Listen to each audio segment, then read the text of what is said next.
Good afternoon. I would like to do a little bit of a different kind of video today because this really touched me. Do you ever think of what you do or how you act towards people will affect their lives? Do you ever wonder why people have shootings in schools or in churches, or why people do some violent things? Do you ever think that maybe if you in the scriptures it says to be holy, without holiness we cannot enter the kingdom of God? That's the way we act towards others. That's the way we dress. That's the way we just live our lives. And I wanted to read this story. I got this from a good friend of mine, Robert Cook, today, and it really touched me, and it's so powerful. And I just wanted to relay it. I don't think he'll mind. I think he got this from somebody else. And I think this should go. People need to hear this. So I'm going to read you a short story. Like I said, it's going to be a little bit different video. But this is how the way we act could affect somebody else's life or many lives. So this is a story about a little boy. The ear-piercing wail whipped Marcus from safety and sent him crashing into reality, a reality of hellish torment in which he would endure 7 hours of torture, humiliated, assaulted, ridiculed, spit on. The list grew to the point that anything seemed possible, even the imaginable. There was no way out, no possible escape. It was the law. He rolled over and turned off the alarm. He had to go to school. He felt around for his glasses. He hated those glasses, or binoculars, as everyone else called them. There was no end to the list of names his fellow classmates invented on a daily basis. He looked at his clothes, heaped in piles around his room. He hated them, too. Hey, Greg, how's Peter and Bobby? He thought about faking a fever or a stroke, or better yet, a heart attack, but he knew it would be pointless. His parents knew he hated school, and they made him go regardless. He had tried every excuse in the book. He even made up new ones. Nope, there was no getting out of school. He would have to be on his deathbed to stay home, and even then he wasn't so sure. He pulled himself up, dragged himself into the kitchen. Better pick up the pace, son, or you're going to miss the bus. What's the point? You want your mouth smacked? No, thanks, Dad. I'd rather wait until I get at school. Well, they still bothering you at school, honey? Marcus' mother jumped in. Don't baby him, Connie. That's why he is such a sissy. You need to toughen up the boy. Stop being such a girl. Thanks for the advice, Dad. I want to be a drunk like you when I grow up. Mr. Jones jumped up from the table, but Marcus bolted out of the door and down the block, never looking back. As Marcus approached the corner where his bus stop was located, he slowed up as if his sneakers had become lead boots. The familiar pit in his stomach worsened, threatening to vomit the previous night's dinner. As soon as he spotted the onslaught of taunts and insults began, unlike the waves in the ocean, there was no break between them. I am still half a block away. There is still time to run, but to where? Several of the kids decided not to wait until Marcus reached them. They made their way to him, each one mocking him. He felt his teeth clench as Ronnie ripped his backpack from his shoulder and Danny smacked him in the back of the head. What you got in there, you four-eyed freak? A telescope so you can see the board? Marcus started at the ground in silence. What? He deaf now too? Danny slapped him in the ear. Marcus flinched at the ringing of his head. Oh look, his mommy packed him a widow lunch. Ronnie astonished him. Good, I forgot my lunch, Danny said, as he grabbed the bag from Ronnie. The bag ripped open and the contents spilled all over the sidewalk. Both boys immediately stomped on it. They laughed. Ronnie pulled out Marcus' homework and they threw the backpack at him, which struck him in the face. Marcus could hear laughter coming from the other kids at the bus stop. Suddenly, Ronnie and Danny turned and walked away. Marcus could hear the loud rumble of a diesel motor. His bus had arrived. Marcus knelt down and picked up the remains of his lunch, which was beaten and broken just like his soul. He headed for the waiting bus, knowing the day was ahead of him. Marcus passed row after row of taken seats as he made his way to the back. It was all part of Ronnie's master plan to attack without being seen by the bus driver. The only available seat was second to last row, next to Danny and in front of Ronnie. Danny immediately elbowed him in the ribs, knocking the wind right out of him. As he doubled over, gasping for air, Ronnie spit, a big hawker in his hair. That brought an outburst of laughter from surrounding seats. Marcus showed no emotion. He had no tears left to cry, no self-esteem, no dignity, no feeling. All there was blackness and darkness, kind of black in a cocoon of numbness. Danny opened a can of Monster and poured some in Marcus's crotch. "Look, everybody, freak show peed himself."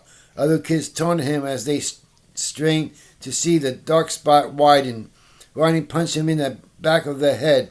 "Did your mommy forget to put a diaper on you?" "Diaper, that's a good one," Danny threw his hand to high-five Ronnie.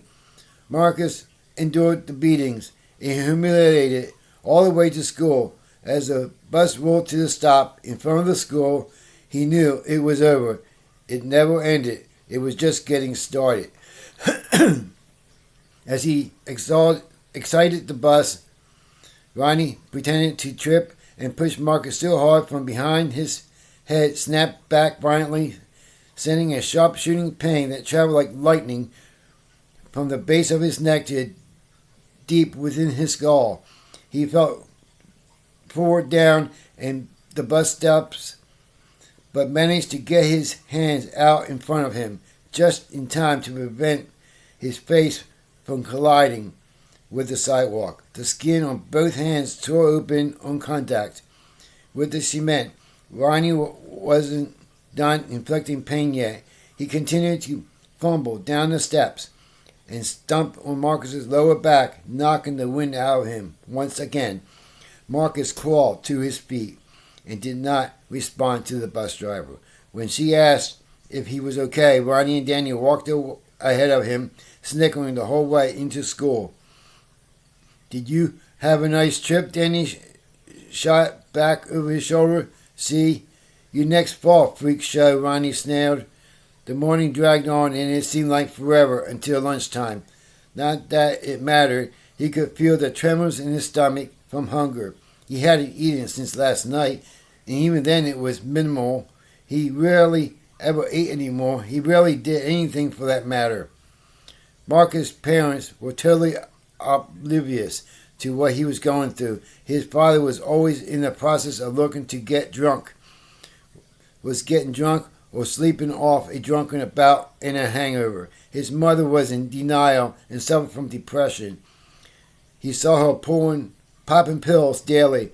Her little pick-me-ups, she called them. Marcus found a corner table and sat by himself. He was used to the solitary life. It was better that way. If he was alone, that meant no one else could enough to harm him. He sat through lunch contemplating his father's response to the zero he got for not turning into his homework. That mysterious disappeared at the bus stop that morning. Several kids occasionally looked his way, pointing and laughing, but he didn't care anymore. How much worse could it get? The thought no sooner escaped his mind when he saw Danny approaching him. Carrying his tray and wearing an evil grin, as Danny got closer, he started to drop his tray, and Marcus instantly knew what was going to happen before the chocolate milk even left the tray. The milk carton hit him in the chin, and exploded on his white t-shirt, spewing liquid humiliation as the entire cafeteria erupted into thunderous laughter. Something inside Marcus cracked, something that would never be repaired. Excuse me. He decided at that very moment that there was nothing left. There never would be anything. Life was pain, and he wanted the pain to stop. He didn't care how. He didn't feel the cold liquid soaking his shirt. He no longer heard laughter. The faces were blurred. He only heard the sound of his heart thumping in his ears, pulsating into his brain. He could feel the blood coursing through his veins. The rest of the day went by in a haste. He endured the bus ride home. He suffered, though, the 3-block walk to his house. Same time tomorrow, Pee Wee Herman? Danny shouted. We got a whole day planned for you, freak show, so bring a change of panties, Ronnie snorted. Yeah, bring a change of panties, freak show, Jimmy, the up-and-coming prodigy, added. Marcus entered his house as quietly as possible. He crept towards the living room and peered around the corner. Just as he expected, his father was in a coma on the sofa, surrounded by empty beer cans. There was no sign of his mother, which was just as well as far as he was concerned. He went up the creaky steps, trying to make himself as light as possible. He stole into his parents' room and headed straight for the closet. The door let out a long groaning moan as he opened it. He knew it was just his imagination or his highlighted awareness. He stood in silence, listening for any sound or movement. All he heard was the muffled sound of the TV. He reached up on the shelf in the closet and retrieved a shoebox that was hidden behind some sweaters. He opened the box and looked at the shiny chrome gun with hand-rubbed satin finish on the wooden handle. He picked it up gently. He was surprised at how naturally it felt to hold it. It was a little heavier than he expected, but he could imagine it. He figured out how to open the chamber and saw full shiny brass bullets. That was one more than he needed. Our top story tonight, a tragedy that has rocked this small community and has left this quiet suburb reeling in shock. Over to you, Dave. Thanks, Brenda. Such a sad and tragic thing. A 13-year-old boy opened fire on his school bus, killing 2 children before turning the gun on himself. People close to the boy say they had no idea why he would commit such a heinous act.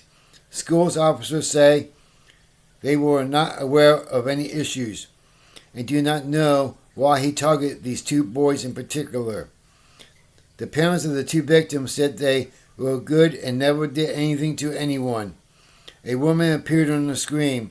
My boy and his friend didn't deserve this, she said through tears. Choking back sobs, the TV reporter reappeared. Another senseless act of violence that leaves this community shaking its head and wondering if something could have been done to prevent it. Some have indulged to violent video games as a possible cause of this boy's outrage. We'll have more details as the story unfolds. Our prayers go out to the families of these innocent victims. Together, we can stop the epidemic.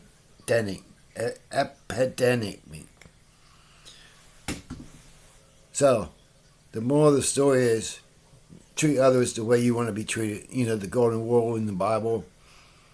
And try to be holy. And do